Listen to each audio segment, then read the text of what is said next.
today. My name is Leonie Pearson. I'm the coordinator for the component 2 on research. Now, this training has been organised to specifically target policy engagement tools and strategies. And over the last few weeks, we've been talking to project leaders, and this is a crucial area that lots of people would like to get involved and learn more about. So we're hoping for some great questions in the chat box. So if you've got a question, put it in the chat box, or put up your hand or turn on your camera, and we'll try and engage with you. This is a session run by May, who's our coordinator for the policy area of SUMERNET, and Kuntum, who's one of our researchers here at the Stockholm Environment Institute. So with that, I'd like to open it up to May, and I'd just like to really encourage people to get involved, ask your questions. Anything afterwards, we can obviously follow up, but this is the time to get those questions out and to engage. So with that, thank you very much, May, and I look forward to a really great couple of hours.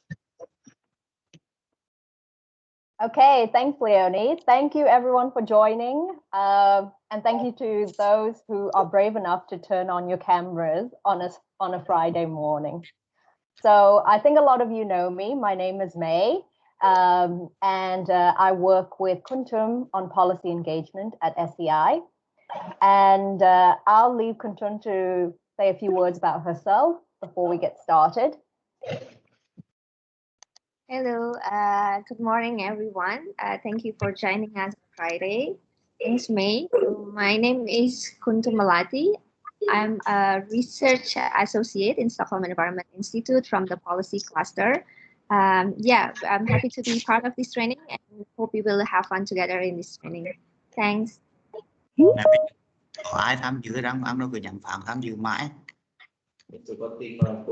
Okay, so please mute if you're not speaking, but we'll have a very interactive session. So this training session is called Policy Engagement Tools and Strategies. So I'll give you a little overview. But first, I'd like you to type into the chat box why you joined this training session today and what your expectations are. So anything you want, feel free to type it into the chat box, and then I'll get started. So you can all see my screen, right? Okay, so the purpose of this training session is to talk about the theories about policy change. So we are focusing on evidence-based policy today because that is what you all are doing with your evidence-based research and trying to engage policymakers. So we want to understand the different theories about policy change and what it really means in practice. So we have all this really great evidence, but we face a lot of challenges in engaging the policymakers, right? So let's talk a little bit about what it means in practice.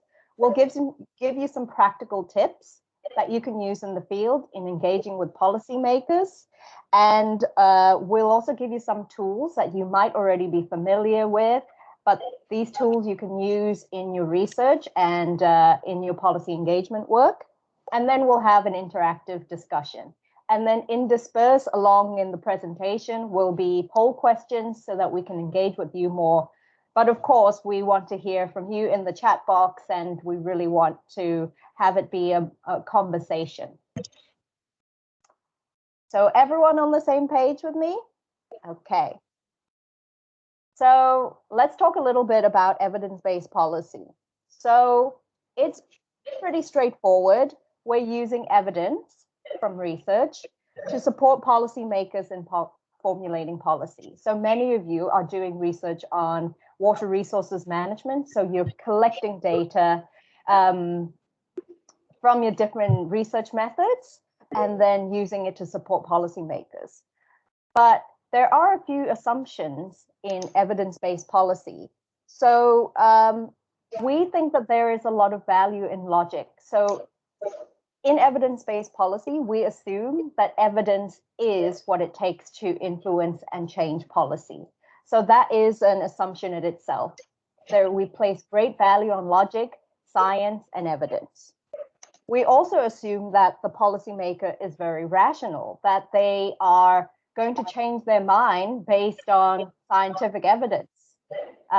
which we know is not necessarily always the case, right? We also assume that there's a directness of policy systems, that if we engage one boundary partner in the groundwater resources department, we'll be able to change the behavior of the department itself. But that's not necessarily true, and we'll learn more about that later. Okay, so let's talk a little bit about the popular policy frameworks and the theories around policy change. So the first method is called the multiple streams approach. Is anyone familiar with this framework? Anyone that has used it before? So the multiple streams approach was proposed by Kingdon in 1984, so it's pretty old right now. And it's used very frequently in public policy studies. It's been used in a lot of different contexts. It's pretty flexible for diverse application, and that's why people like it. But because it's quite old, it has changed a lot, and a lot of different policy theories have evolved from Kingdon's framework. So there are two main elements of Kingdon's framework. The first is the universal elements of the policy process. So he has proposed that the elements, these are the elements of the policy process that he thinks are essential. So first, the characteristic of the policy process is that it is ambiguous. There are many ways to frame a policy problem. So let's take water scarcity. We can frame it in different ways. We can frame it in a human-centric way. We can frame it in a water availability and demand kind of way. So that's why it's quite ambiguous. There is a lot of competing attention to policymakers. So policymakers don't have a lot of time, as we know, and they have a lot of interest with a lot of people like us trying to gain their attention. So that's why very few policy issues actually make it into the policy agenda. Not every policy issue will make it into a national policy plan, for example. So another element that Kingdon has proposed is that policymakers have a lot of competing attention. There is also the element of imperfect selection. So this means that there's a lot of information. So the policymaker has to decide which one is his or her favorite, or what she puts on the policy agenda. So there is no logical way in which a policy is selected. So that's why there's imperfect selection. They also don't have much time. So they want everything to be immediate. They want you to give a solution pretty quickly on how they can manage drought. So that's one characteristic of the policy process. And one last thing is that there's a complex decision-making process. So in an example I mentioned before, we try to contact a boundary partner in the groundwater resources department, but actually this process is not linear, and there are different levels of decision-making. There are different levels of authority and power between different departments. So the policy environment is actually very complex. And so influencing it is actually quite difficult. If you have any questions so far, please feel free to leave them in the comments box.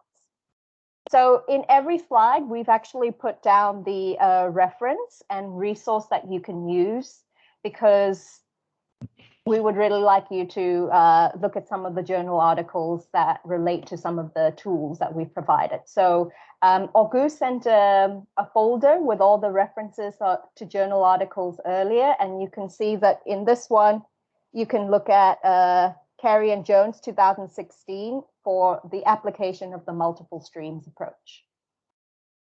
Okay. Let me just check the chat. I think crystal clear, right? Now let's talk a little bit about the policy change conditions. So Kuntum thinks that policy change occurs when there is a window of opportunity. So when there's an alignment between the policymaker's attention to a policy problem, the solutions that arise, and the political context. So these are three different elements that he thinks needs to align in order for there to be a window of opportunity. So I'll explain about the different elements more. So the first is the policymaker's attention. Suddenly, you have managed to grab her attention on a specific issue. Let's say water scarcity in your river basin. So that is one of the challenges in policy, getting the attention given that they have so many competing interests. So that's one issue. The other issue that needs to align are the solutions. So solutions to different policy problems take a long time to construct, and it takes a lot of research. It takes a lot of time for actors to come up with solutions. So one solution, for example, might be tube wells. And everyone has agreed that tube wells are a solution to a water scarcity problem in your area. And then the last thing is the political context. So the policymaker has to be influenced by his constituents, right? The people that vote for him or her. And he has to understand that the political context is finally ready to receive the policy issue that he's going to propose. So that's when a window of opportunity arises. The attention aligns with the solution, with the political environment. So that is the window of opportunity that Kuntum has proposed is ripe for policy change. All right. If no questions, let's move to the Advocacy Coalition Framework. So this is another framework. It was proposed in 1988 by Sabatier. And it's another way to understand policy change and the policy environment. It actually is a little bit different from the previous one in that it thinks that a lot of different actors have different beliefs, and that policy change occurs when the belief system of different actors can align in some way.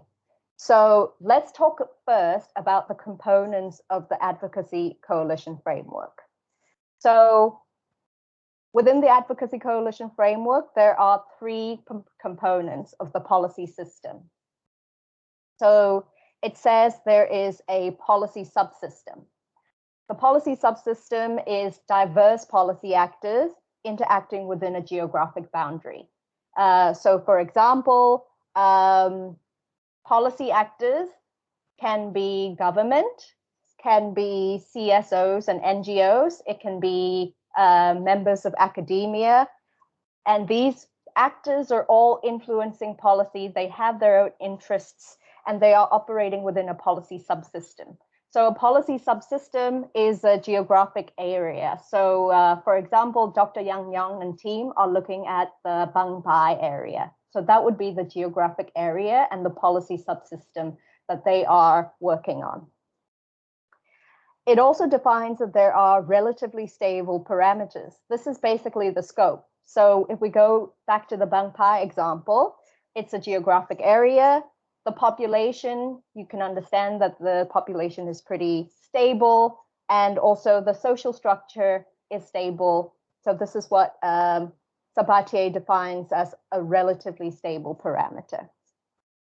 And then within the policy system, there are external events. So these external events are things like COVID pandemic or changes in economic conditions or other environmental factors. So is everyone on the same page with me so far? So if you want to use the Advocacy Coalition Framework, you can go to Wiebel and Sabatier, where they give you an example of how to use the Advocacy Coalition Framework for a water resources related application. So I think this will be relevant to your work, and it's a step-by-step example of how to use the framework within a specific geographic scope. So it can be a sub-basin, for example. So let's talk about the conditions for policy change. So policy change can occur rapidly, actually, when there is an external shock. So an external shock can be something like a drought, a flood, a tsunami event, or COVID. And this is something that can change the policy actors' perceptions very quickly. So this causes rapid change in policy and also a shift in power. So for example, there can be a certain number of actors who really believe in a certain who believe a certain perspective about the external shock. And so these actors can come into power. Let's say that the population believes that there should be strict lockdowns to deal with COVID. Then the party in power that believes that there should be a strict lockdown to COVID can change policy very rapidly. There's also another condition for policy change, which is policy-oriented learning. So this is more of what we are working on, using evidence to change beliefs. Let's say change beliefs about, oh, what happened? Change beliefs about climate change. And this takes a long time to change policy actors' perspectives. So this actually is a long-term way of getting policy change. And then the final condition for policy change is called the hurting stalemate. So this is basically a political deadlock when different parties don't believe that there is a solution to a certain issue, and so they come to a new compromise. And so I'd be interested to hear how this hurting stalemate example could work in our Southeast Asia context when there are not very robust political parties, for example, or when one party's perspective is very dominant. So how can you reach a hurting stalemate? So any questions on these frameworks? These are just highlights, and they're very commonly used in policy analysis, and these are their theories for policy change. So I'd be interested to hear what your perspective is on policy change. Okay, over to you, Kuntum.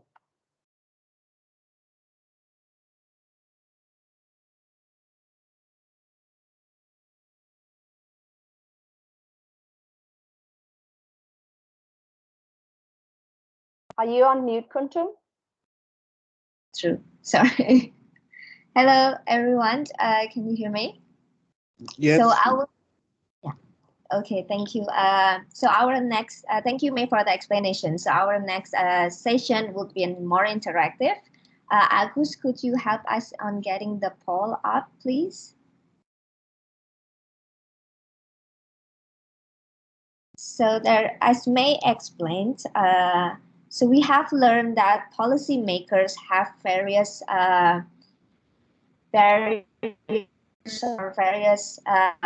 in terms of text that they have to face. They have a competition agenda that they have to focus on. Sometimes they have bias. If you have policy actors that more towards hydropower, or even more towards like protecting the environment, or even more towards carbon. So there's a lot of bias in policy actors' perspective. And then also May has mentioned sometimes they don't have enough time to read the result of our research. So we probably have done like years of research, and we want to share our research result. But then how can we make our message targeted? How can we make sure that the message that we convey is actually the essence of our research?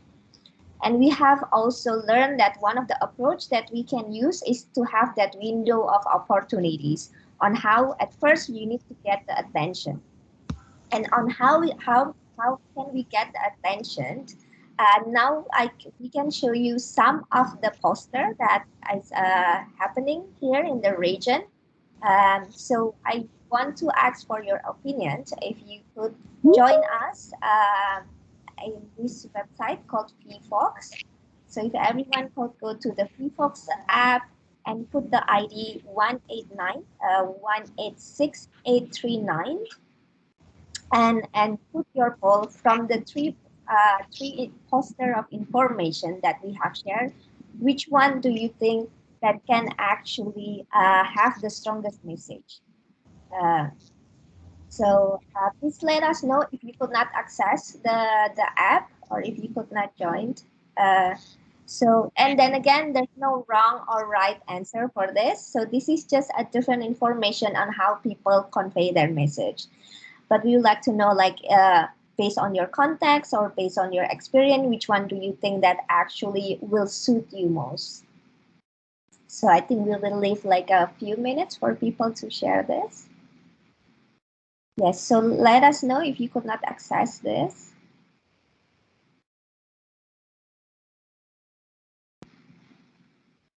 Again, so we have the three different posters. So one is from the ASEAN post on the polluted rivers in Southeast Asia. As you can see, it's very straightforward. It's about the map in the region and showing like which of the river that are more polluted. And then we have from UN on the water, shared groundwater resources. And it's like a lot of information happening here. The third one is from Greenpeace. As you probably know, that Greenpeace is more into advocacy, so they have less written words in it, but mostly on picture that's showing all these environmental issues. So, as I mentioned, based on their organization, they present the data differently. May I know, Agus, how many people have filled the poll? 23. Okay, we have 23. We have 46 people, so please, I will give another few minutes for people to join. Okay, okay, sure. So poster number 2 on water resource has the biggest poll. Followed poster 1 and then poster 3. Very interesting. Can I ask who have voted for poster number 1 if they could share the reasons why you choose poster number 1, please?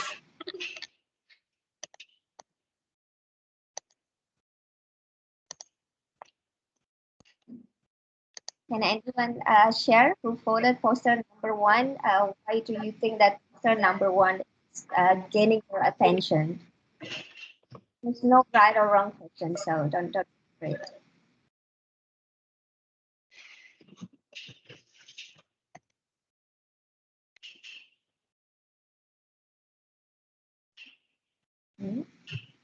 Okay.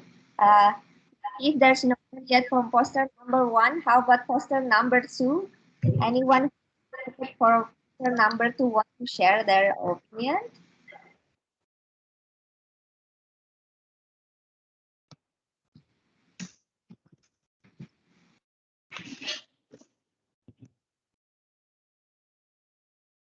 So you can yes, sorry. Okay, I think it's better. Maybe we can ask someone. Just call out the name, some family name. Dr. Lam Noi, what do you choose? Or Dr. Yan Yong, or any other one? Please help. Hello. Yes. I personally picked poster number 1, and I think it's a kind of give a feeling of, kind of pollute or a kind of shock or something like that situation, of that will be a kind of draw attention of policymakers. Yeah, that I think that the more kind of pessimistic views of a kind of story of this, yeah, and that would be the kind of policy can be developed from this of the government-based origin, no? Yep. Thank you very much. Yeah, sorry. Maybe PO or Agus could share. Is there any other? Because this is my first time joining the SUMERNET event. I'm very happy. I hope I can join again in the future. But if you have any familiar's name, maybe we could have another opinion to share. How about Dr. Lam Noi, please? Can you please turn on your mic also? Thank you. The most attention increase category of the poster is, I think, the polluted water, polluted river. It shows the critical issue, and it needs to emergency response, and also its impact to the people when they read to the pollution, and especially on the red color. On the red color, make the people attending about the emergency situation need to improve. So it makes the impact to my feeling. Thank you. That's a very great analysis. Yeah. I also think we have somebody mentioned in the chat box. Yes, for example, Yin Chant and also Elian. Yes, can you just share with us why you choose that? Hi, I'm Ying Shan. For me, I chose poster 2 because I think the picture of the child, the baby, attracts attention a lot, and as a mother myself, I think this draws me to the poster. However, I would have to qualify that maybe not all policymakers are mothers, or like maybe like, I think for poster 1, if I was, a competitive Southeast Asian country, and I make my decisions based on how my country performs in contrast to other countries, then I think poster 1 would attract me more. But for me, poster 2 attracts me because of the picture of the baby, in it, Yes. Yeah, that's very interesting. So as we've learned from all of you, that in terms of getting the attention, we could use so many ways. One, we use colors, as mentioned, like sometimes giving the phone red colors could get an attention rather than just like maybe a monochrome. Or we could use pictures that can attract the attention of the policymakers. So, and this, of course, based on the context itself.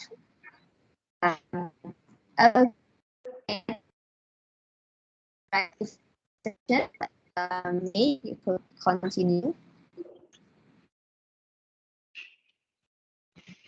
Okay, thank you for that. We'll talk more about that a little bit later. There was a question from Saber about what is the difference between policy and strategy. So I believe that a strategy document is a vision of trying to achieve a goal. For example, it can be a strategy document can be a vision and different activities to achieve, let's say, SDG goal on no poverty. And so a strategy document can include policies, different action plans, different activities, partnerships about how to get to this vision. But a policy is more based on the law itself. So if there's a, let's say, a water resources law, then the policy will try to define different actions based on a legal basis to reach that vision. So a policy can be part of a strategy, but the strategy is the overarching picture. Are there any other questions so far? If not, we can go back to the presentation. Can you all see my screen?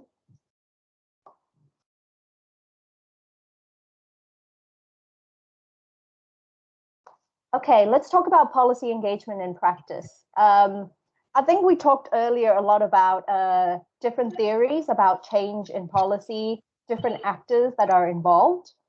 But we know that in reality, it is very difficult to change policy, and that evidence-based policy is not necessarily the only way to change policy perspectives.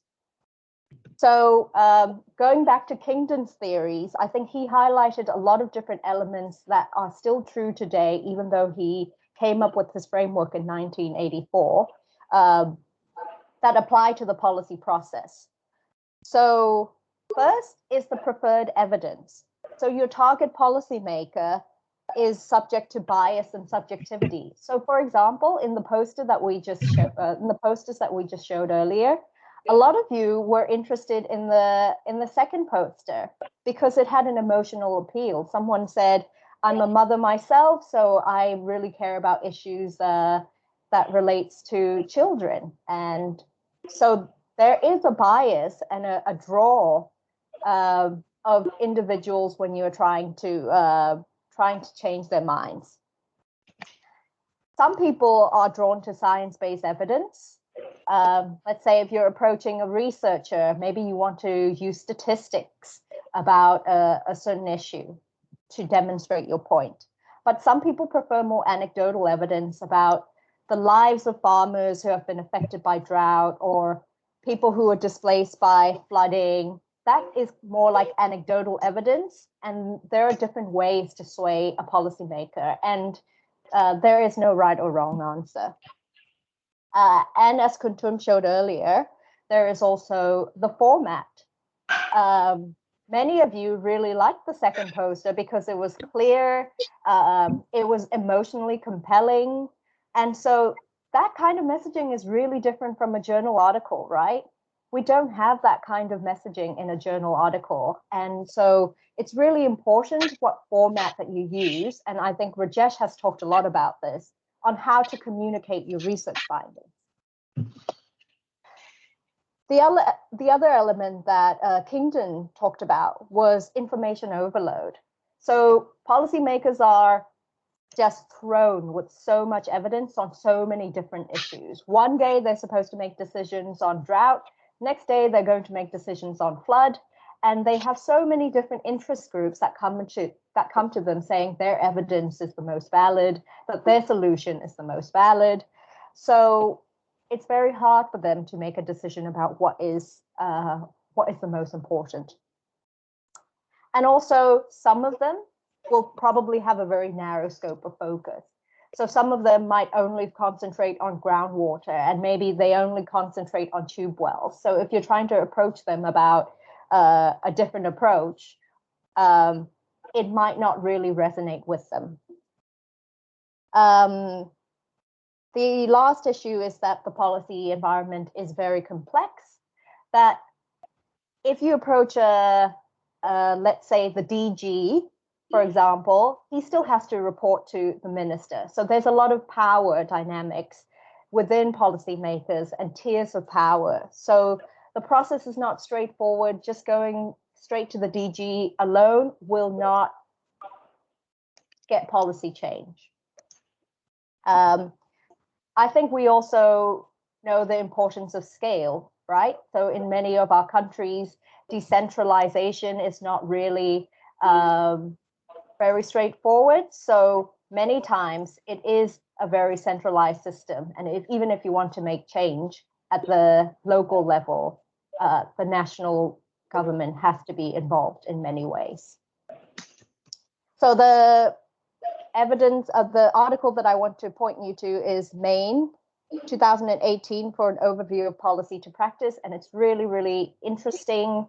It's an Oxfam's evidence-based approach to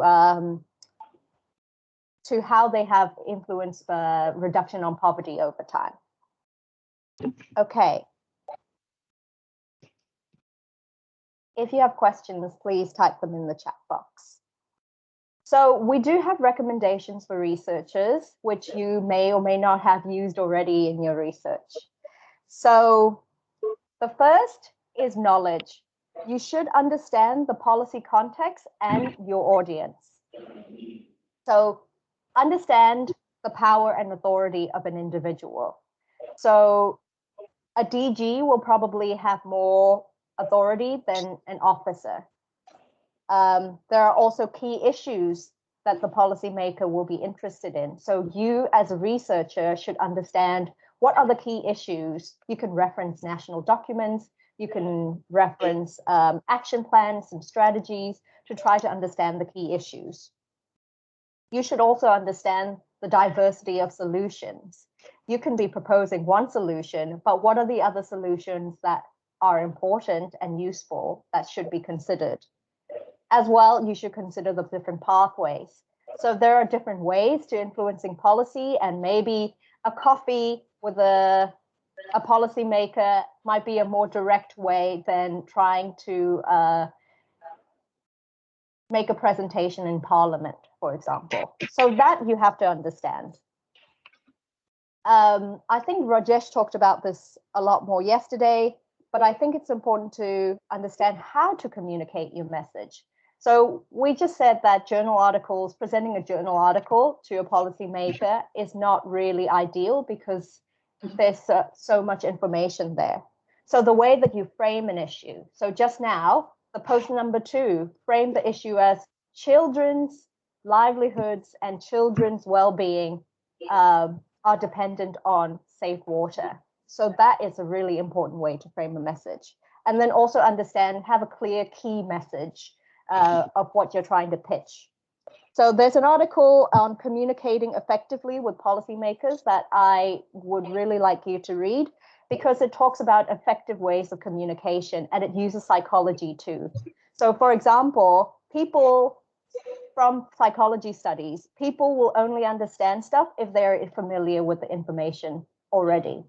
So that's really important, because if you're trying to explain someone new information, they might not be able to absorb it because they're not familiar with it already. Also, an emotional response is very motivating. So keep that in mind when you're framing your message. And we're going back to the example of poster number 2. It's an emotional message about children being affected by water scarcity and water quality. So as a researcher, you have to be a good storyteller. You have to try to not only use evidence, but also try to evoke an emotional response to really get the policymaker motivated. And the last point I'll make is about engagement. So you're not alone in the work that you're doing in trying to communicate and sway policymakers. There are a lot of people within the policy subsystem, as Sabatier calls it in the Advocacy Coalition framework. There are CSOs, there are NGOs, international organizations that you can also pitch your message to, and they can also try to change the belief system of policymakers. And so it's really important to share your message with a diverse audience. So we'll go back to the poll now, and I'll hand it over to Kuntum. Hi, I hope you can hear me. I apologize, I need to turn off my video because unstable connection. Could you help to set the poll, please? Okay. Yeah. So thank you, May, for really explaining how the realities of evidence-based policies, as well as sharing some recommendations. So just want to go back very briefly, as you know, as we shared that in terms of evidence-based policy, it does sound straightforward, but it was a very complex process. And please let me know if you cannot hear me, because I'm not sure if the connection. So yeah, as mentioned, there are preferred evidence from the bias and subjectivities. That also mean that here the next poll, what we want to discuss is to get your experience, which one that you think is the biggest barrier in terms of policy engagement practices. So the pick number one, picture number one shows there's there's no cooperation or synergies from one sector to another. So in terms of policy processes, sometimes it's like a domino of effect, right? It started somewhere with the issue, and then you share it to, then someone pick it up to share to the policymakers. It becomes the agenda of the politics, and then it will be on the discussion, and hopefully it can influence and then come a regulation. And then picture number one is on different fiction. So as also mentioned, since policy is a complex of environment, sometimes even though you are under one institution, you might not have necessarily the same vision. So for example, the Ministry of Agriculture and then the Ministry of Fisheries, both of them could have same interest on, for example, on coastal management, but could probably have a totally different vision of it. The next picture is on external factors that can influence policy processes. So in this one, we have climate change. You know, we could not control what will happen, even though we already put the risk. And maybe even like we have now, COVID-19 disrupt every plan that we already have. So there could be external factors also that could affect the policy processes. Number 4 is not seeing the bigger problem. So for example, in the case of water management, maybe in some of the area, there's an issue of water scarcity or water supply. And then the immediate action is to provide, to bring more water, you know, like all of this, to bring more water to the area. But actually, maybe that's not the problem. Maybe the problem is they don't have a water. They have a water scarcity because there's a pollution that affect the water flow, and this not being addressed because it probably has some political consequences. So I actually have a problem in seeing the screen, so I cannot see the screen at the moment. Agus, have we have any result? Yes, we have 20 respondents to the poll, and we see picture number 2 currently is leading. Okay. Vision. Yeah. Right. Okay, maybe I'll give like a 2-3 more minutes for people to vote.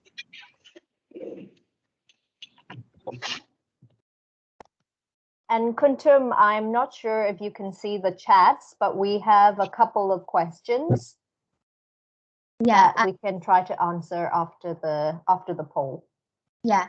So for some reason, my chat is not updating as well. I'm so sorry. So if there's any chat, please do let me know. So we have 3 questions. One is about how we can include the research results into a policy recommendation. The second question is about how to choose a suitable framework in the case study. And the last question is about how we can effectively engage policymakers so that the study is most useful for local communities. If there are other questions, please feel free to put them in the chat box. Yeah. Yeah. So, okay, maybe we can address this after the poll. Or should we address it later after the session, after the third session? We can take I can take the two specific questions about the framework, and then the overall question about policy engagement, effective policy engagement. I think that's for all of us to discuss, because there's no perfect way to do it. So we'll leave that question to the very end, if you don't mind, Nguyen, and then I will answer the questions about the framework. Yeah. From Han Le. Yeah. Yeah, I could address the number one. So how can we include research results to policy recommendation? I think there are quite various many ways to do this. So for example, usually what we've done in SEI after our research, we've had a various communication product. So that could be an info brief or a policy brief, for example. So a policy brief will be a shortened version of our research, usually around 4 pages or something like this, where we just highlight the result of our research and we provide policy recommendation on this one. We could also have infographic, for example, so infographic, usually like what we've seen in poster number 2, very similar like that. So we've shown the data that we have analyzed based on the issues, and just highlighting all the recommendation based on the issues itself. But when you have all of these materials, what the important is how to convey it to policymakers, right? Like even if you just put it on the website, do you think that they will read it? You know, they're probably not going to pick it up. So the other option that you could do is to put it in a social media or in a newspaper that could attract more people to read, including the policymakers. And usually if it's being picked up by media, it will be a big issue, and then you will get more attention on that. And then also there's an opportunity if you could share your research result in some kind of meetings or network when there's a representative from the government that would work on these issues further. So I think nowadays as a researcher, we couldn't not just sit in the table and be a traditional researcher per se, or like with all the technologies all around us, there's a need for us to somehow use this and then convey our message better. Yeah, maybe if you have any additional. Yeah, so Kuntum talked a lot about how to communicate the policy recommendation. And I'm thinking a little bit more about how do you turn the research result into a recommendation? I think that's quite difficult because the result alone is not a recommendation, right? So from the result, you have to distill a key message, define a solution, and then make a policy recommendation. So I think that one way in which has been helpful at SEI is we have our research results, but we try to find solutions that are what the government has already identified in, let's say, visions or strategies on water resources. So when you make a policy recommendation, you can call upon existing documents that the government has identified, saying, oh, we noticed that you have already identified that you want to use tube wells as a solution in this area. So that's why we recommend this to you. So you're just using your research to help them implement a policy that they have already defined. So I think that's one way that you could do that. The other question is about the frameworks. So are there any specific criteria to choose the frameworks that I have presented? So I don't think that there are any specific criteria, and that's why I chose them, because they are very broadly applicable. they can be used in a variety of different contexts. So I have to note that both of these frameworks come from the US, where the political environment is very different. And there is a very strong tradition of civil society, civic engagement in inputting into the political system. But that doesn't mean that we can't use it in our own context. So with the Advocacy Coalition framework, it says that a lot of different actors have an influence over changing the belief system of the policymaker. So you can identify any actor that you work with within your boundary partners or others that can change the perception of the policymaker. External factors is also defined in the Advocacy Coalition framework. We know that external factors influence our research, and let's just take COVID, for example. It has affected so much of our work. So you can use that external factor as a way to see if policy change has occurred because of that external factor. And many of you are already doing that. You look at flood conditions. That's an external factor that has impacted your study area, right? And you're trying to see if there has been policy change after that flood event or that drought event. Yeah, thank you so much for these questions. Kuntum, I'll leave it to you to talk about the poll now. We have a 50% vote for different visions, which is the highest one. And then the second runner-up is no cooperation at 32%. Great. Thank you, May. Yeah, so it's very interesting to see that different vision got the highest voting. Anyone want to share, maybe?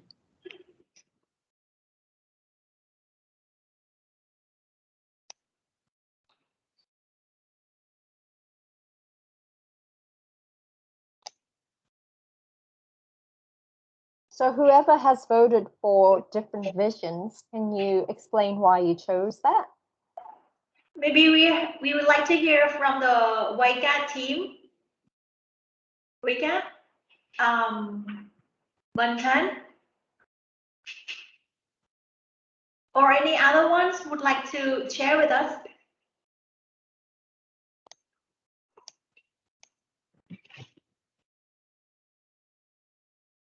Yes. Dr. Ting, maybe. Yeah, Dr. Tin. Is there Dr. Tin there? Yeah, good morning. Good morning. Hello. Yes, we hear you. Yeah, please. Dr. Ting, what did you choose?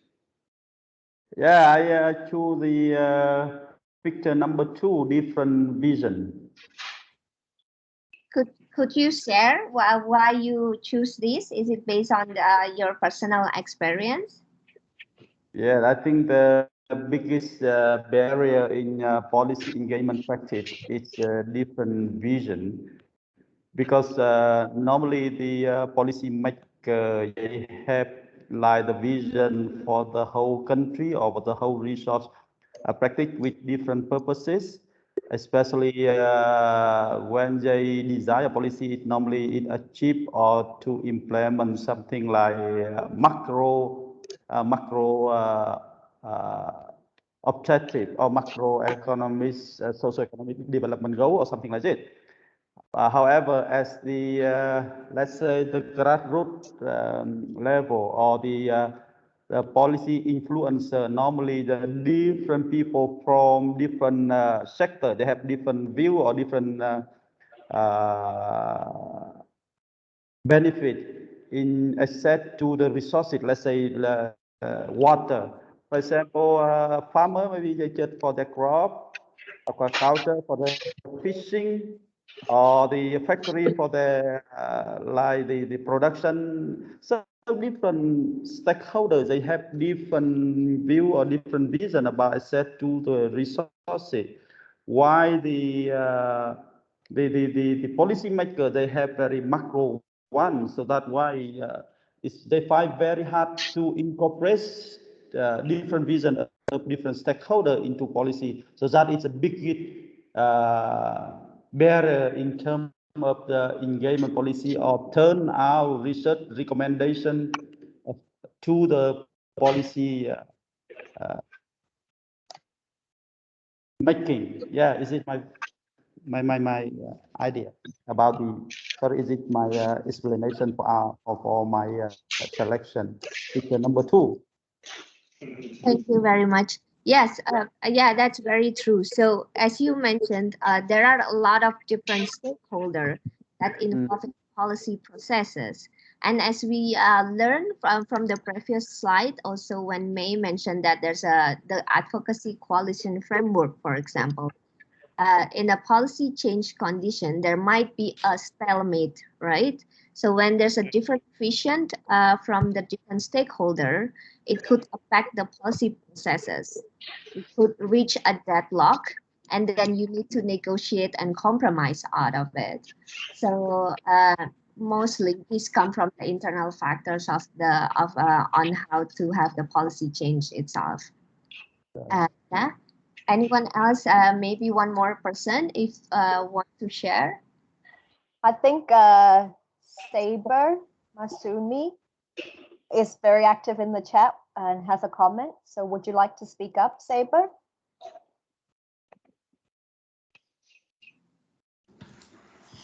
Hello, good morning to everyone. No, thank you very much. I'm trying to write. Otherwise, if you need more explanation, I'm happy to provide. Would you like to explain your comment? About the vision? Yes, please. Yeah, well, from my understanding, when you in any governing system, when you want to make policies, the first thing, the first influential factor is the vision of that, the management or the involved people. And then the other things related to vision defines what is the cooperation, what is not cooperation. Even the external factors, if the effect of external factors is defined by the different visions each governing system would have. So I think vision comes first in the case of the biggest barrier we might have for policy engagement. Thank you. Thank you very much. Dr. Bui, can you hear me? Is this addressed to me or addressed to Cyber?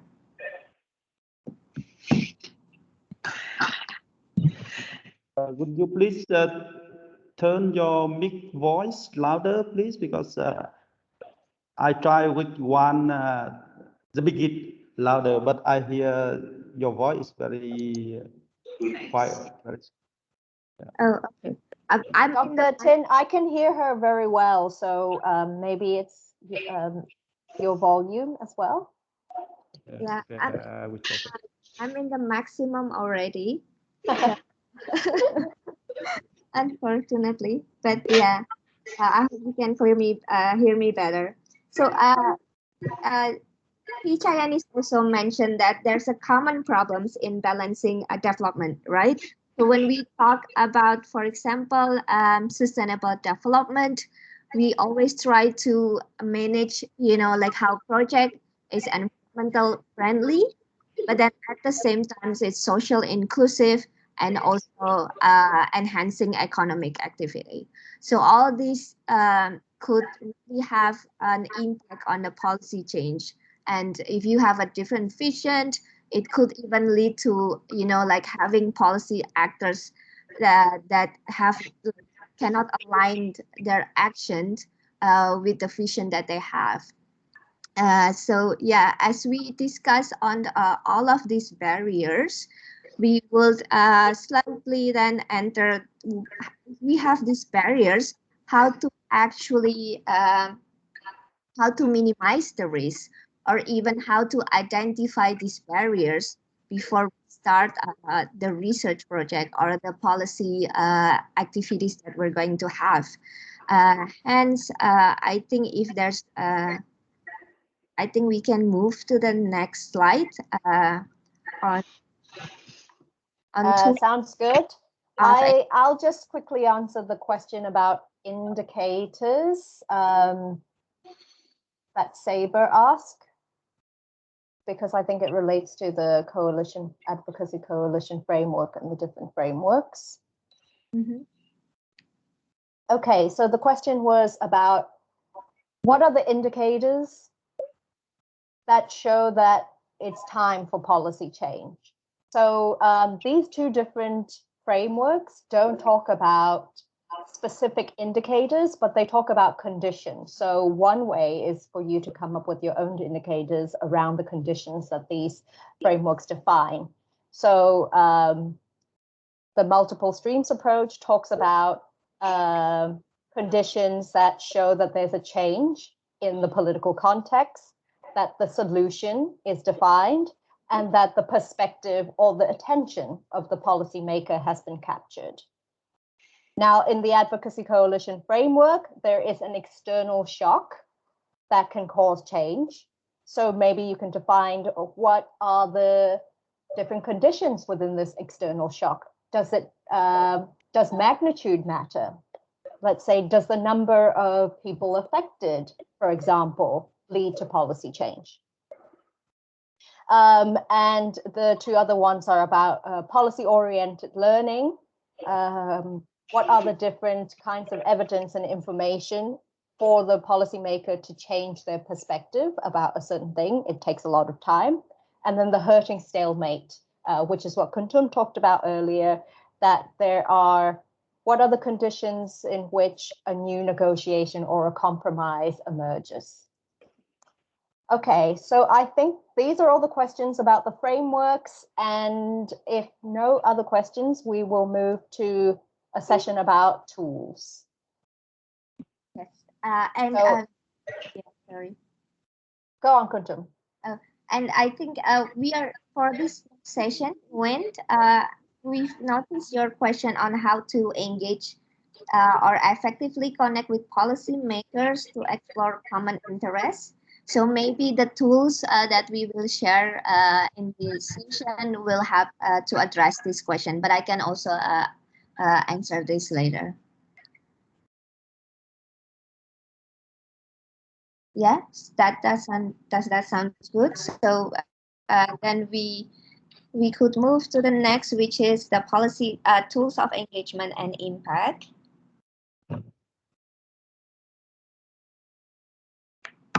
So we are going to share like two tools that we usually use in a policy engagement. So one that we want to share is on stakeholder mapping. So the stakeholder mapping is a tool that we usually use in the beginning of the process to identify the target individuals or our target groups or beneficiaries that later on can help us to strategize our policy influence actions. So the first step is for you to have a list of stakeholders.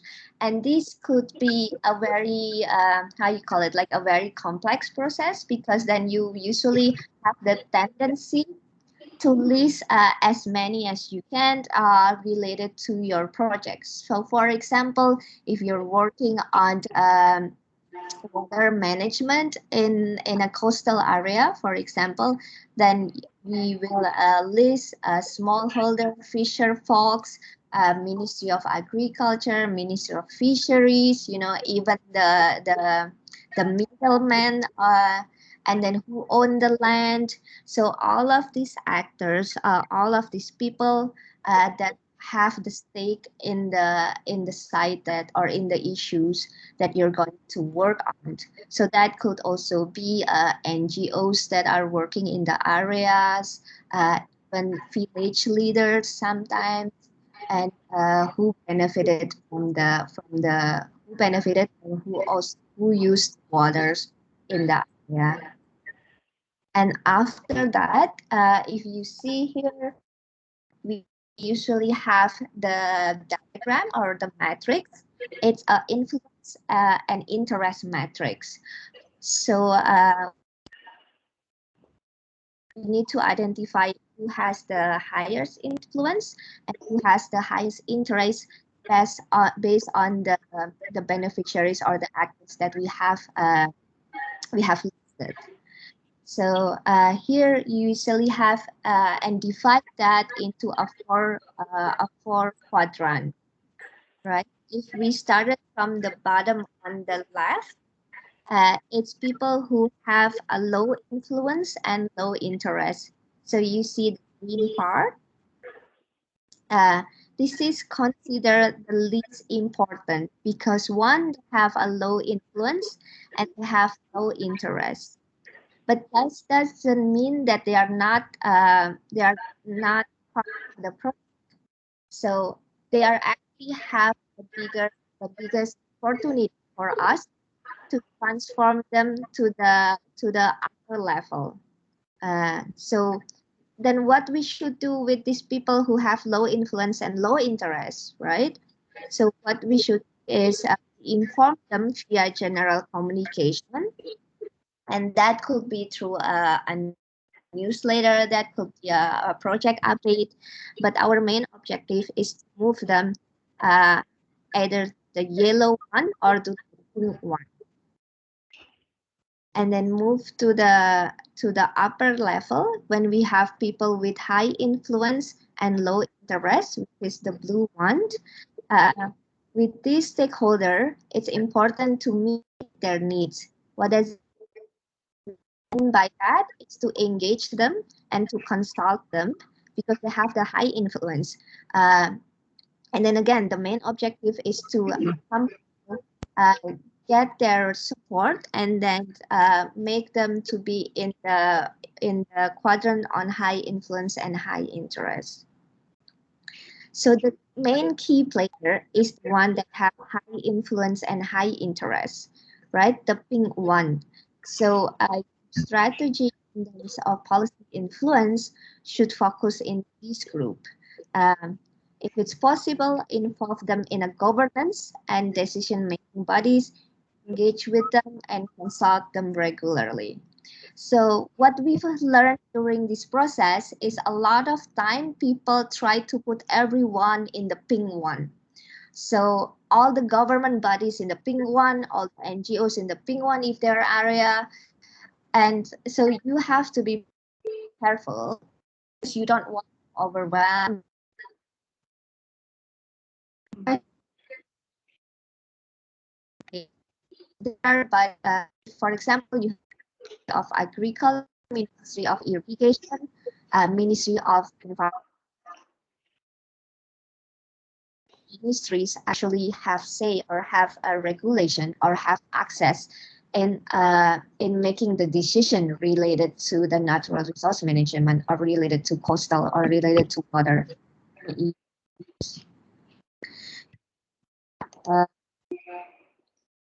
Who actually make the Kuntum, your audio is not so good.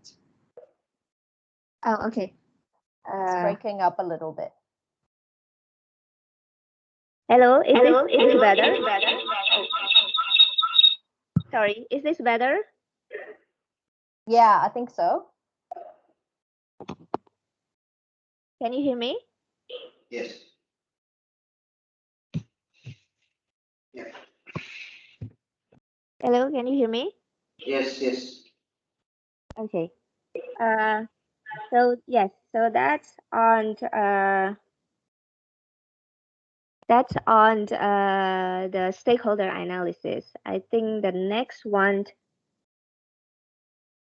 on SWOT analysis. So maybe some of you already familiar yourself with this. So SWOT analysis is basically strength, weakness, opportunities, and threats, right? So this is could be both. This could be a participatory process, but it's also but it could also be a DAX research process. And again, this is a participatory process when you identify different perspectives. So when we talk about stakeholder analysis, you talk about the actors itself, right? about their power relation. When you do the SWOT analysis, it could be both. So it could it could be an internal and also external. So strengths, for example, we start from strengths, are the characteristics that give you a competitive advantage about the context or the issue that you are working on. So for example, if you're working on let's say a gender empowerment, so adopting a CEDAW or like any how you call it any declaration on women empowerment is a strength. Or for example, if you're working on natural resource management issues, having an integrated natural resource management guidelines already in place could be a strength. Or adopting of SDGs, for example. And in certain countries, we could also mention that a relatively stable politics could be a strength, then because you're easier for you to identify who are the policymakers rather than a governance when they change every year or there's like a disruption of politics. And then weakness is still from internal, right? So this could be unsupportive regulation, it could be a limited infrastructure in the country, could be limited technology, and also a level of poverty. And then there also for opportunities and threats is two things that come from external factors. So opportunities is opening chances for something positive that can happen and that can positively influence your project. So for example, if you're working in renewable energy, let's say, there's a lot of funding on that, and there's a possibility that you can get an external funding. Or if you're working on climate, water, smart agriculture, for example, there's possibly a new technology that can help this project. So there could be also like a new business opportunities. So anything from the external factors is on the opportunities. And then for the threat, it's also from external. So this is something that can negatively affect your research. So when opportunities positively affect, threat will be negatively affect your research or project from outside. This could be natural disasters. This could be a climate change, and also for example, if the project or if the issue that you're working on is heavily heavily dependent on external funding, this could be also a threat. So yeah, I think those are the two tools that we usually use for the analysis. Let me check if you have questions about these tools. And I deeply apologize about the connection before this.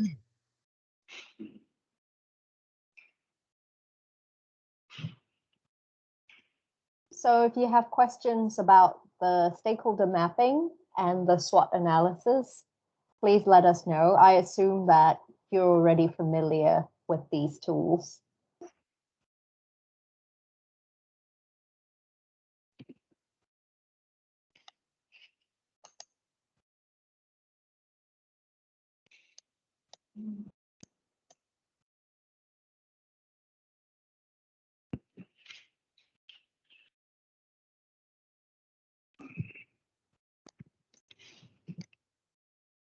Has anyone used them in their work before?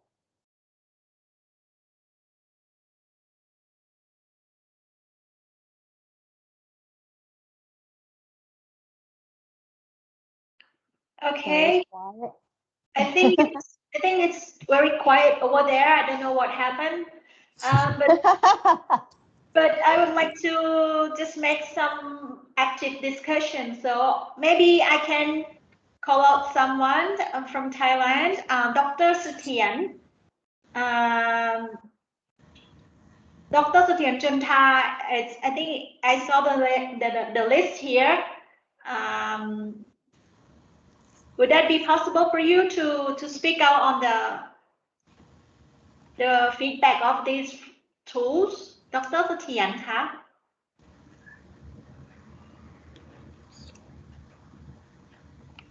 Or possibly Kun Pongchai, Dr. Pongchai? ครับ Yeah, thank you. Please. Yes. Yeah, thank you very much. So, personal, yeah, I have been used the stakeholder analysis for the projects. Yes, I think it's quite useful to identify the people, who have different power and importance of the issues. So then we can involve them into the policy makings. So personally, I use gaming and simulation. So then when we can identify different group of people, so we can involve them into the process. Yeah, but for the SWOT analysis, I never used it before. Yeah, maybe it could be nice if we can have some examples. I use it for the organizations, but never use it for the policy. I mean like natural resource management policy. Just use it for like our department, just to put the strategies forward.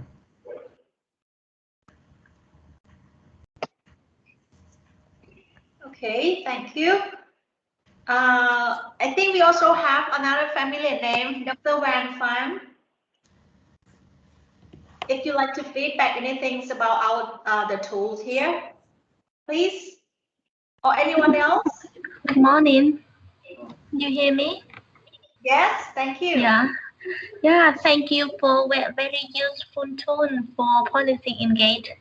To be honest, I haven't used the SWOT analysis for policy engagement. So I wonder, because you say participatory and then that story, that for my understanding that we work with many stakeholders and we also study many documents and then we will do the SWOT analysis by our group, or we go to work with many times with many stakeholders. Please tell me about that. I get stuck for that.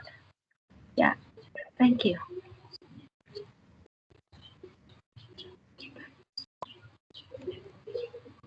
Kuntum, do you want to respond? I can also show the paper that use SWOT analysis, so as a real example.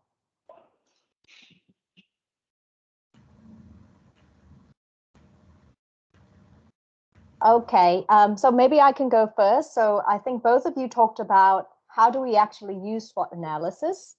So if you go into the resources folder, there's a paper by Kantawatira using SWOT analysis to analyze the tourism industry in Konkan. And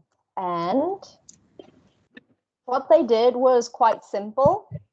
They interviewed 12 different people in the tourism sector, and they simply asked them what the strengths, weaknesses, opportunities, and threats are related to developing the tourism sector in Konkan.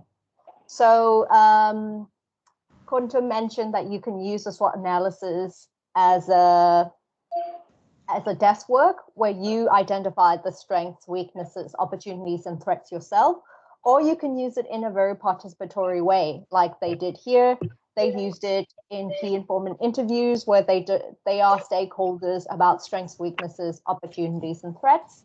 You can use it in focus group discussions where you have the group defining what are getting the group to use the SWOT analysis so that you can come to a conclusion about a certain issue. And just going back to the PowerPoint presentation, I think you can use the SWOT analysis in many ways. So you can use the SWOT analysis in the very beginning, even before you begin your research, to define the research questions. So now you know, okay, there are the strengths, weaknesses, opportunities, and threats. So what is my research question? knowing that what I know about these different issues.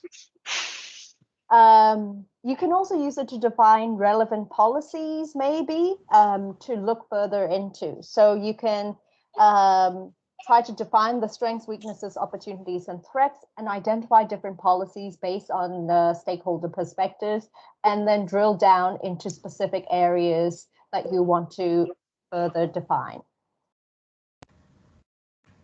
Yes, thank you, May. Can you hear me? Yeah. Yeah, sorry.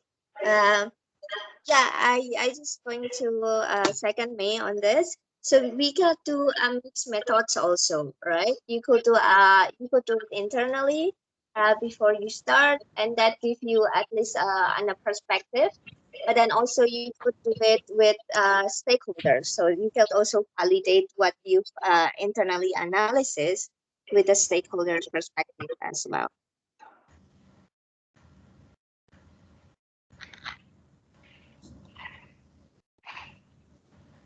Kuntum, there's a question about territorial analysis versus what are the advantages of territorial analysis versus stakeholder analysis?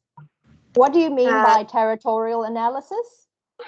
Yeah, I was about to ask, could you explain what is territorial analysis so we could have a same understanding here? Sure, thank you. My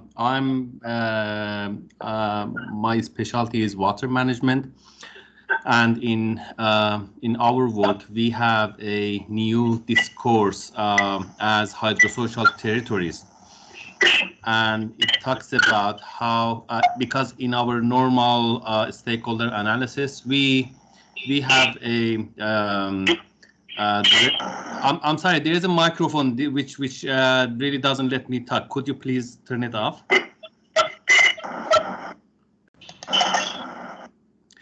Thank you. So in stakeholder analysis, we have a range of stakeholders that we say, okay, these are influential. These are the ones that are related to our project or our policy.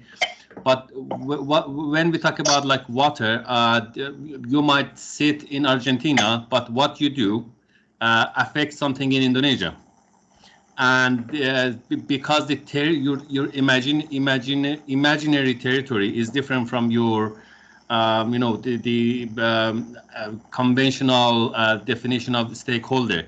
You might not be a stakeholder, but your act and your vision is influencing certain policies or certain issues. So that's why territory actually is bigger than stakeholder thing, if I was good in explaining.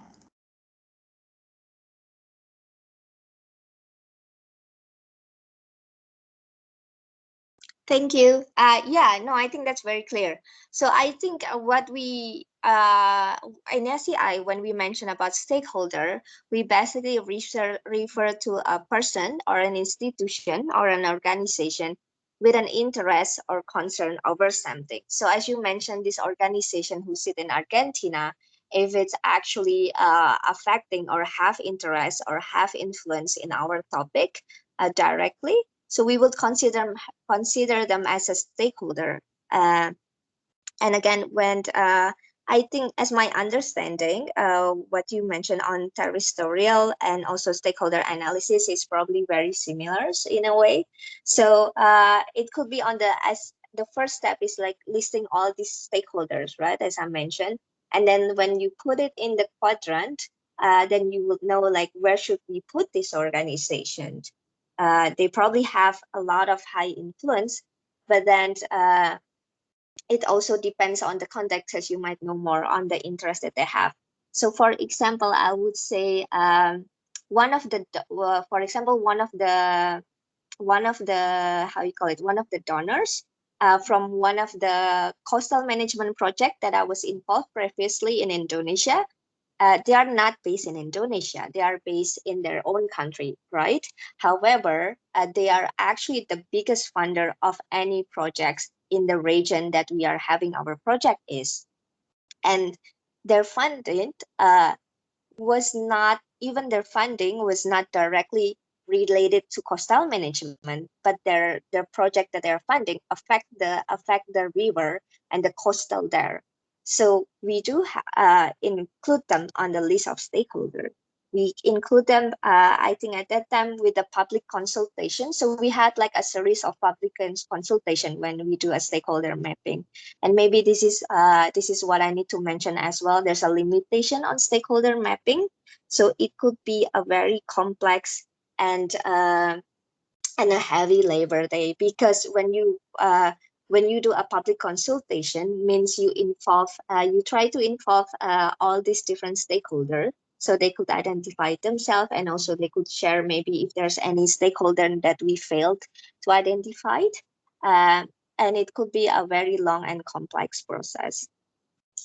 So we try to put, I think at that time with a stakeholder, with a public consultation, we identify them as a high influence but low interest. In why we say low interest, because they actually have low interest in terms of coastal management, because they have what they did was somehow affecting the coastal river, but they have low interest in the coastal management, but they have high influence, right? So all of this with it seems pretty straightforward, but there's a lot of analysis involving in stakeholder mapping or stakeholder analysis. Yeah, and then when you use some kind of you mentioned a landscape approach type of terrestrial, then you see that when you talk about river or you talk about water, you might not only talk about water, right? You talk about like all these other organization or actions nearby the area that affect your issues. Is that clear enough? I would like to also address Nguyen, as she asks about how to know more on how to engage and effectively connect with policymakers and to explore common interests. So I know we've been using this word like policymakers, policy actors, but we should not fall into a hegemony itself. So when we talk about like how to engage with policymakers, you need to know who is your policymakers, who is your target. And in the stakeholder mapping, it helps you to narrow down who is your policymakers and who actually have the potential to have a common interest for what you are aiming or you're advocating is. So your target will be on the high influence and high interest, right? And how to, maybe you could collaborate with them and making co-production, because then they have the interest on the topic that you have, and they probably have the knowledge that you're aiming as well. And how to draw the implication from our study that are practically useful for the local communities. This is also need for exploration. For example, when you have the study, did you involve the local communities? How do you come up with mentioning that these are useful for the local communities and all of this?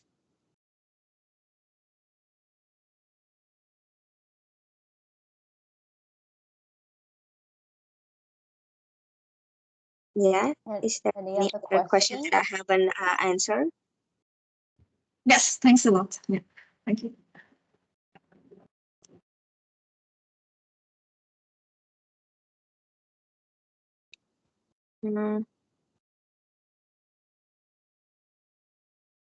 Yeah, I just want to share. So usually stakeholder mapping and SWOT analysis, something that are continuously ongoing over the project. Usually it's not a one-time or like a one-day activities, because it's embedded in your policy or your research process.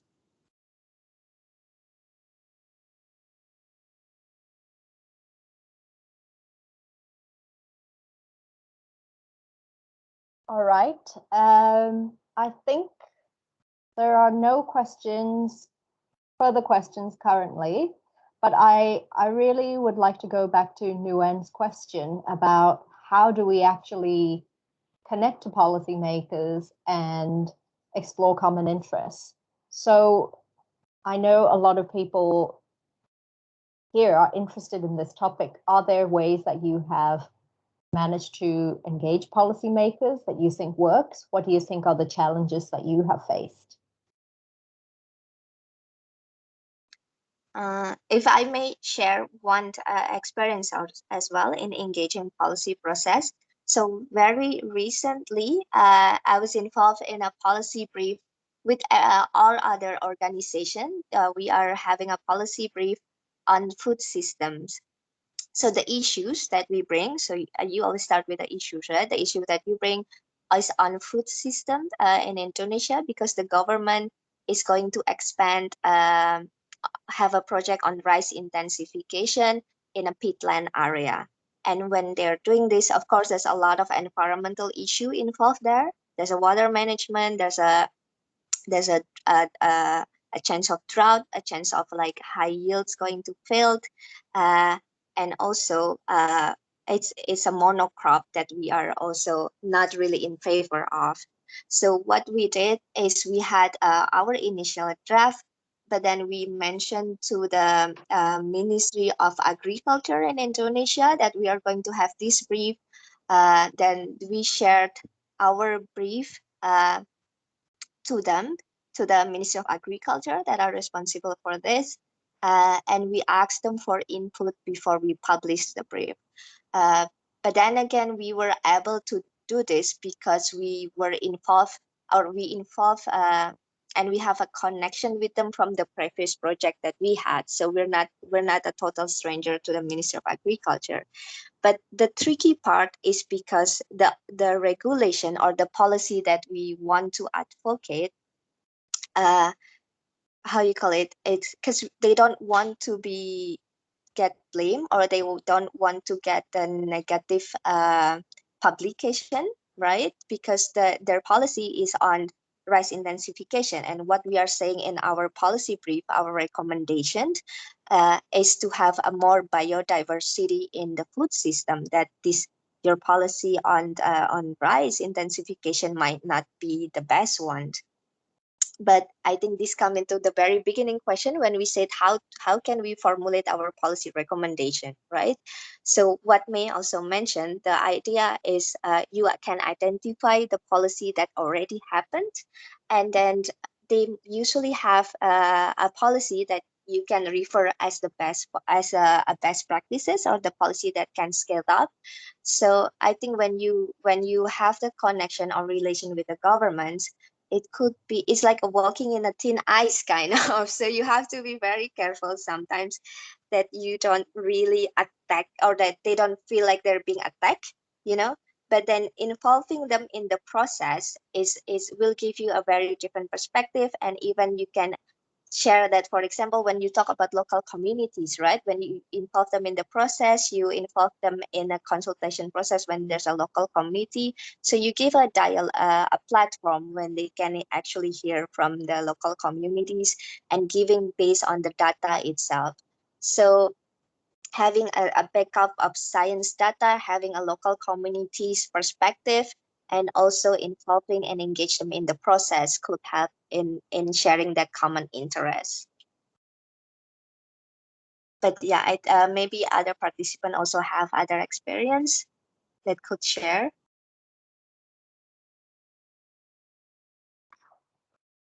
Yeah, please do share your experiences. We would really like to know how it is that you have managed to influence policy or been engaging in the policy process in your work.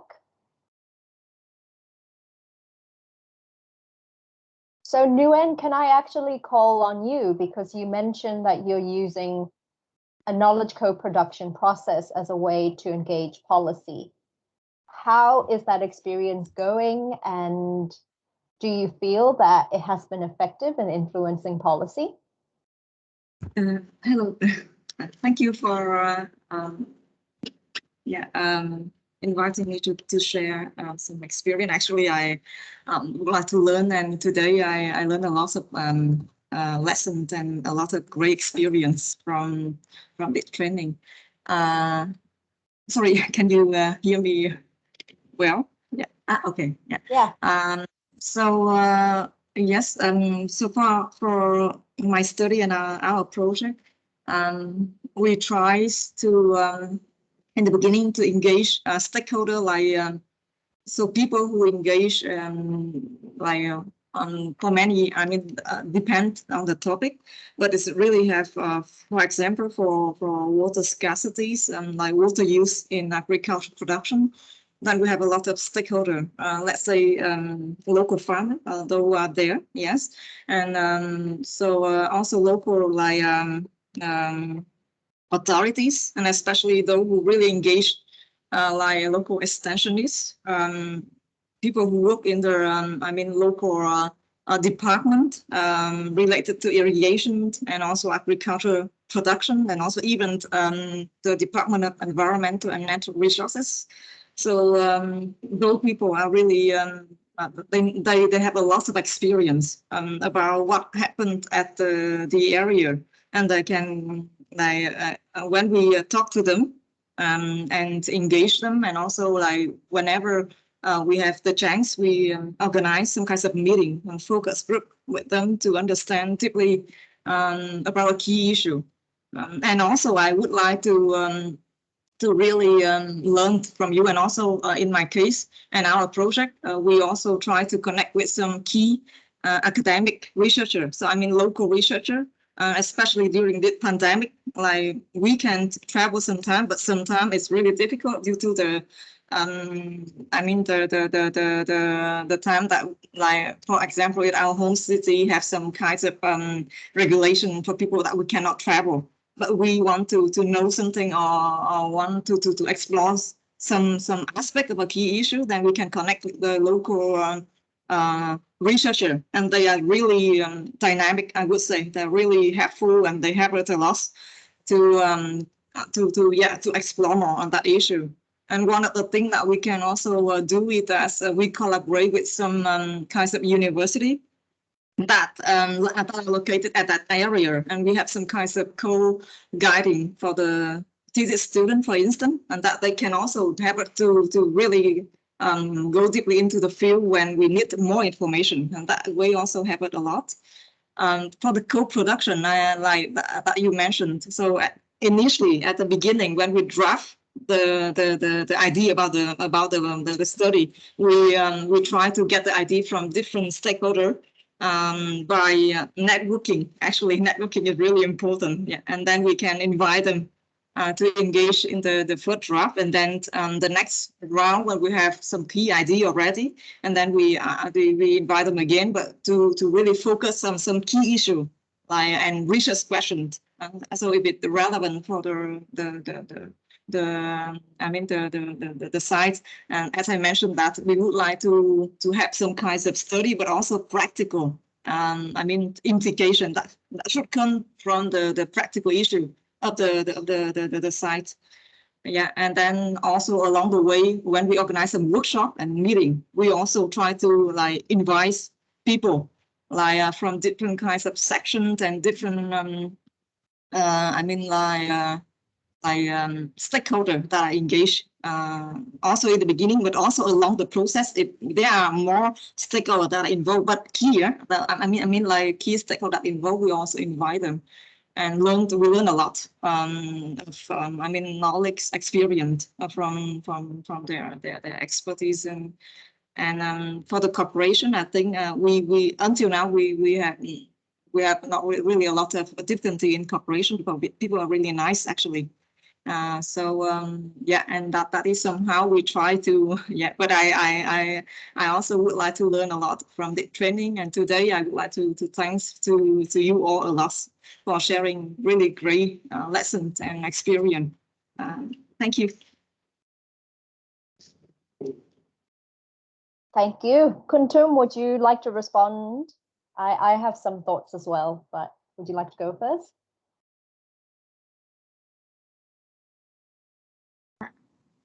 No, I think you can go first, May, and then I can respond after. Maybe. Yeah, I really relate to what you're doing because I feel that you're doing all of the right things, right? According to the framework, you're engaging all of the diversity of actors that are involved in the system. You're collaborating with them, you're jointly trying to conduct research with them. But it's very hard to influence policy change, even though you're doing all the right things. And I feel that that is what happens even in my work. And I think we just have to think about how long it takes to really influence policy. We can be doing all the right things. We're influencing the right actors, but it takes a while for change to happen. So I'm just thinking a bit about the communications, because we know that communications is really important in influencing policy, right? So how have you been communicating your research findings? Have you been trying to get key messages? Have you been using communicating them in an emotional way? What kind of communications products are you using that can really take the engagement to the next level? Yeah, to this question, actually, this is also one of the things that I want really to know more. So how to communicate effectively. So how key message can be conveyed.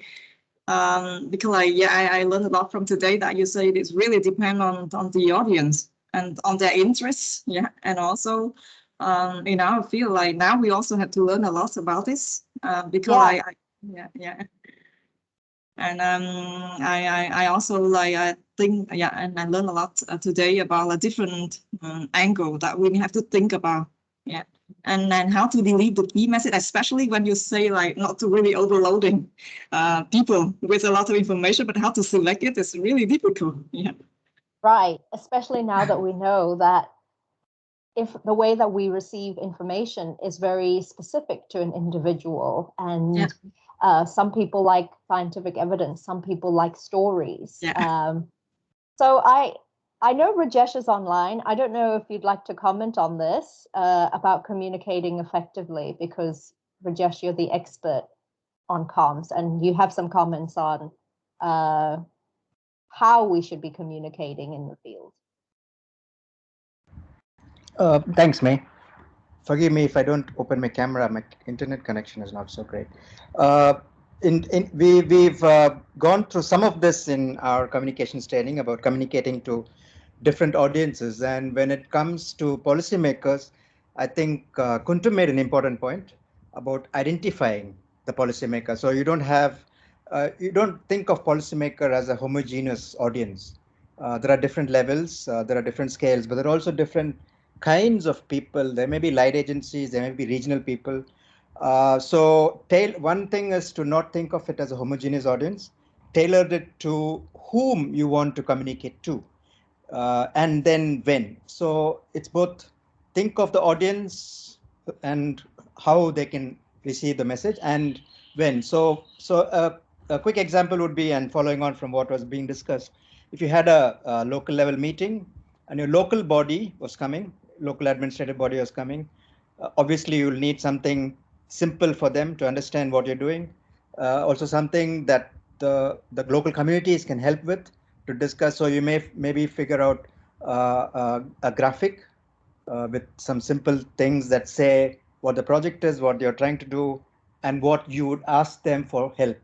So that's very important, the last thing, because they need sometimes not to know about the project as so much as what do you want me to do. So that would be my quick advice on this, May. Yeah, thanks so much, Rajesh. Are there any, oh, sorry, did someone want to say something? Kuntum, did you want to say something? Yeah, I was just saying, because I agree with May, because sometimes what we want to see is like, how can our research influence policy? And then again, we mentioned that it's a very complex process that you cannot even see it in, even when you say that you think that 1 year is a long time, that it's probably take like 5 years, 10 years, who knows, right? Because again, and I think in this region also, based on our experience, even when we try to do it the right way, like collaborators, finding that one person in the institution that actually support us, because that could challenge. And then when we actually have already a good connection, then out of nowhere, this person is, being moved to another division, and then we have to start from zero again, right? So there's a lot of challenge and a lot of barriers, but also I think to understand that I think it's also mentioned that you researchers are not alone, and you're not supposed to do everything also, because maybe you don't have the skill to do all of this, right? And then partnering with other organization or other institution that can actually support your cause is very important. I really like the statement that networking is very important. I 100% agree on that, because it really helps to build your case. It really helps to build your research and to make it more valid, to support all the evidence that you can share.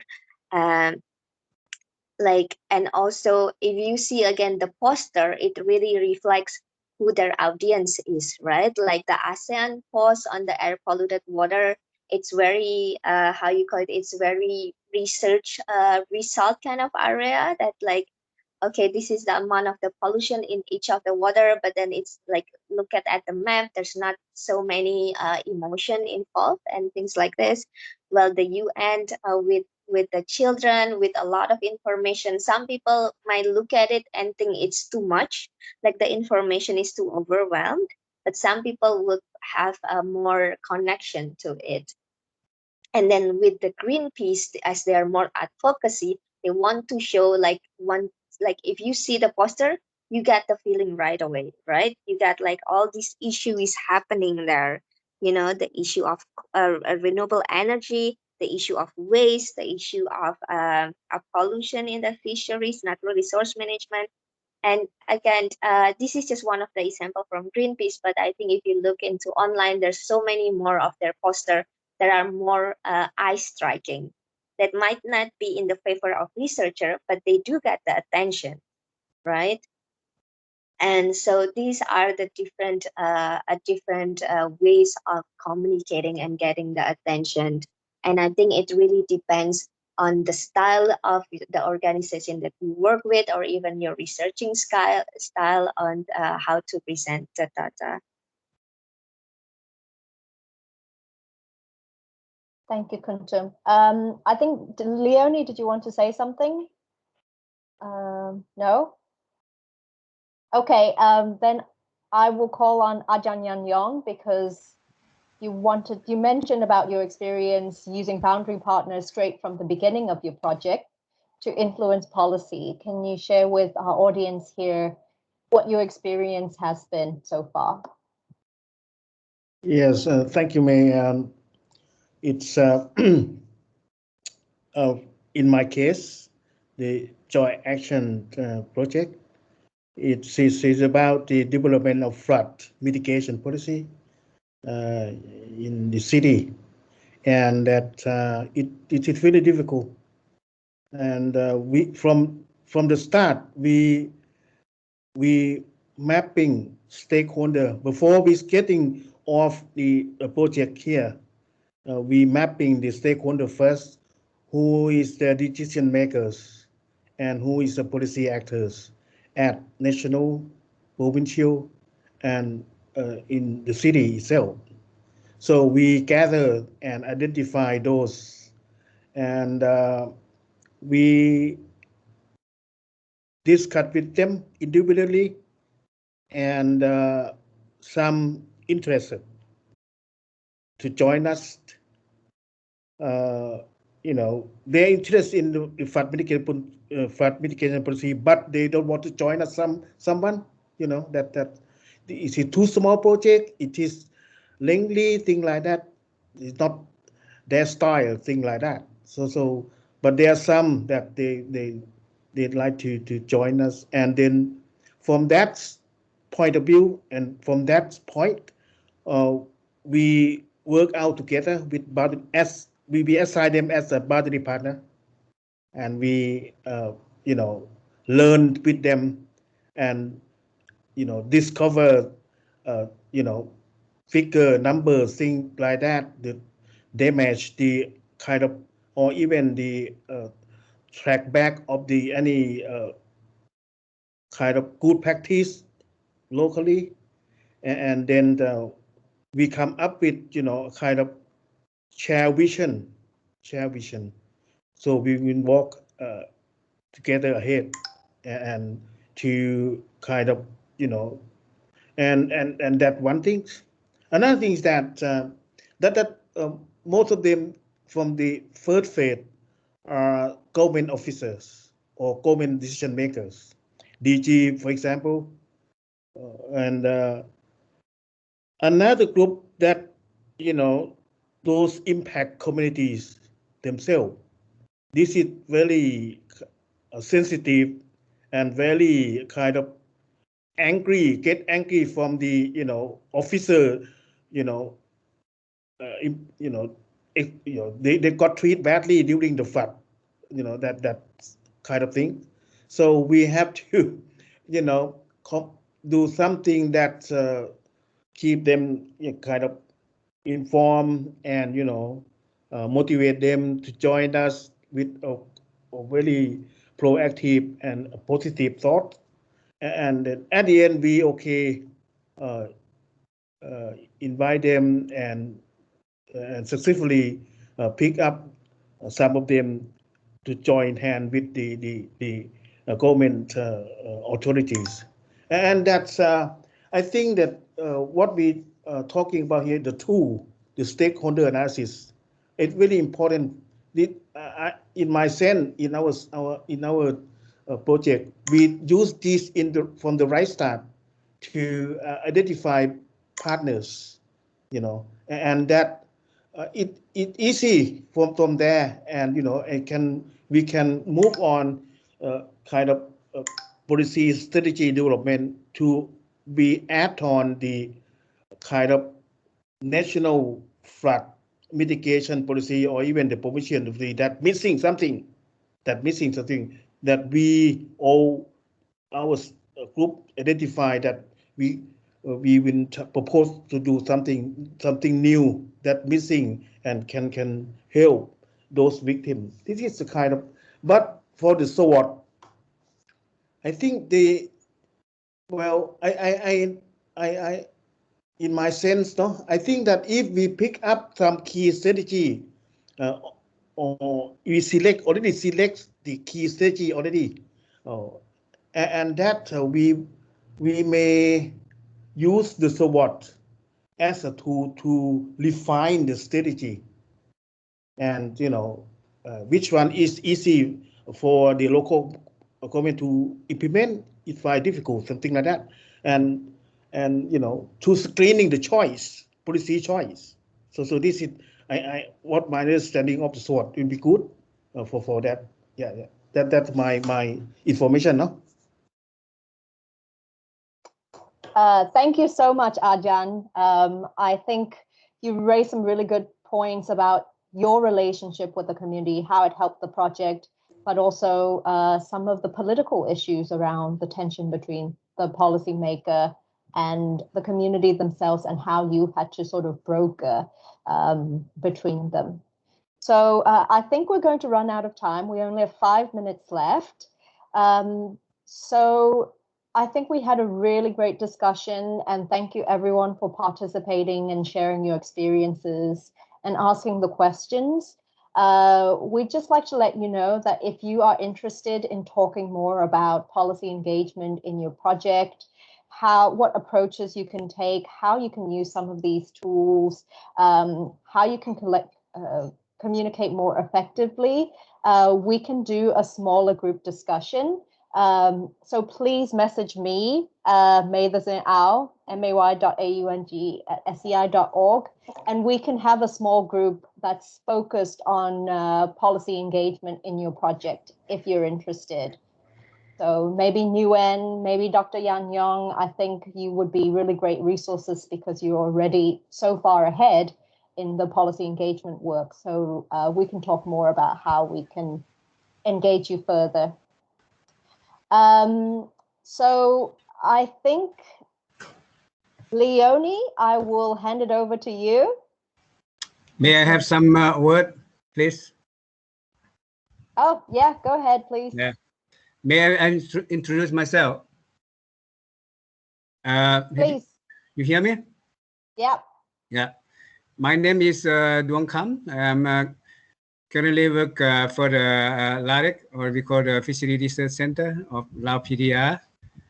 My role in SUMERNET project is just we call the supervise on the work that has been implemented in our project in our center, because we have the one project about the habitat in north of Laos. But I would like to share the experience of my that I have been working for many years in terms of the fish passes research in Laos. If you are interested, that I would like to say about this, because we have been working on this project since 2008 up to now, almost over than 10 years. And from what we have learned from this 10 years experience is mean that from whatever we are try to start a project or any project, we have to think about a stakeholder. Of course, they have to be linked with our question research and our purpose or the objective of the project. As we are, the fish passes is related to the water resources use, mainly irrigation structure, that where they are structuring or blocking the fish migration. But why we are trying to improve is to introduce the technology we call the fish technology, fish passage technology, or fishway technology, that can facilitate the fish can migrate up from the mainstream to the tributary or to the wetland where they can reproduce or feeding. So that, I mean, we identify the key the stakeholder is education engineer, the fishery research, and also the local people, including the fisher, water resource operator, and so on, including also the women or the youth union or all the group. So many people, and also the Department of Livestock and Fishery, who are dealing with the law or the legal framework. So after that, we are trying to work as the what we call the team. So we involve the local people to work as the team. So because we realize that if the local people are participate in the project, they might understand what we are doing and what they are going to get the benefit. And also we would like to provide this information to the different level, like the local level, like district, province, and also up to the central level, like the government or Department of Livestock or the Department of Education, who are formulate their regulation. We would like them to change the law or regulation or update the law or regulation after our project has been successfully or to get this kind of evidence results or research that this can be put into the local framework. Like, okay, if you have any development or any development had to be sustainable, that means you have to put this fishway or you have to apply the fishway. So this is the one that we would like to see it. So apart from this, we also try to have many, kind of the tool like communication tool with the organizing the regional level or national level in order to provide all this important information from our project, that many level of the policy maker or researcher or any people are related to this field, so that they can understand what is important of the fish passage and what they think about the future. So that means we try to provide them like the knowledge or awareness of our project. Of course, one of them, it can be like the policy brief. We also put at that. And then the second is many media like through the video in different level. I mean, at national or in a local video or other meeting or kind of the media poster, newsletter or research journal. It's a lot of things. So I think that the kind of we are trying, and so far it seems to be successful.